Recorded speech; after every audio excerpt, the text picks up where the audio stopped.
ସରିଲା ହଳଦୀ ରେଶମ ଆଜି ହେଉଛି ବାହାଘର। ଆମର ଅଲିଉଡ୍ ଇଣ୍ଡଷ୍ଟ୍ରି ଆପଣମାନଙ୍କର ପ୍ରିୟ ଅଭିନେତ୍ରୀ ଜସ୍ମିନ୍ ରଥଙ୍କର ଆଜି ହଳଦୀ ରେଶମ ବେଶ ଧୁମଧାମରେ ସରିଛି। ଅଲିଉଡ୍ର ଅଭିନେତା ଅଭିନେତ୍ରୀମାନେ ତାଙ୍କର ଏହି ହଳଦୀ ସେରେମନିରେ ପହଞ୍ଚିଛନ୍ତି ଏବଂ ତାଙ୍କର ବାହାଘର ଆଜି ରାତିରେ ହେବାକୁ ଯାଉଛି।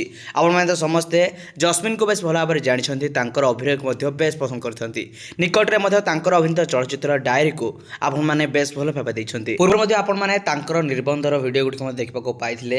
ଦୀର୍ଘ ଦିନର ଭଲ ପାଇବା ଏବଂ ନିର୍ବନ୍ଧ ପରେ ଏବେ ତାଙ୍କର ବାହାଘର ହେଉଛି। କ୍ରିଷ୍ଣାଙ୍କ ହାତ ଧରିବେ ଜସ୍ମିନ୍ ଏବଂ କ୍ରିଷ୍ଣା ହେଉଛନ୍ତି ଜଣେ ସଫ୍ଟୱେୟାର ଇଞ୍ଜିନିୟର। ବେଶ ଧୁମଧାମରେ ତାଙ୍କର ବାହାଘର ହେବାକୁ ଯାଉଛି। ଓଡ଼ିଆ ଘର ରୀତିନୀତି ଅନୁସାରେ ତାଙ୍କର ବାହାଘର ହେବ। ଜସ୍ମିନ୍ଙ୍କ ଘରେ ନିଜର ଘରେ ହିଁ ତାଙ୍କର ସବୁ ପ୍ରକାର ଆରେଞ୍ଜମେଣ୍ଟ ସରିଛି। ତେବେ ଆପଣମାନେ ମଧ୍ୟ ତାଙ୍କର ବାହାଘର ଏବଂ ରିସେପସନ୍ ପାର୍ଟିର ଭିଡ଼ିଓ ମଧ୍ୟ ଆମର ଚ୍ୟାନେଲ ମାଧ୍ୟମରେ ନିଶ୍ଚିତ ଭାବରେ ଦେଖିବାକୁ ପାଇଯିବେ। ଅଲିଉଡ୍ର ଅଭିନେତା ଅଭିନେତ୍ରୀମାନେ ଜସ୍ମିନ୍ଙ୍କର ଏହି ହଳଦୀ ସେରେମନିରେ ପହଞ୍ଚିଥିଲେ ଏବଂ ସବୁ ପ୍ରକାର ରୀତିନୀତି ଅନୁସାରେ ବେଶ ଧୁମଧାମରେ ସେଲିବ୍ରେସନ୍ ମଧ୍ୟ ହୋଇଥିଲା। ଆଗକୁ ମଧ୍ୟ ଆପଣମାନେ ତାଙ୍କର ହଳଦୀ ସେରେମନିର ଭିଡ଼ିଓ ମଧ୍ୟ ଦେଖିବାକୁ ପାଇଯିବେ।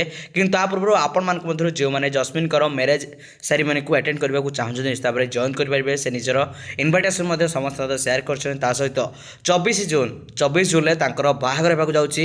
ବେଶ ଧୁମଧାମରେ ତାଙ୍କର ବାହାଘର ହେବ।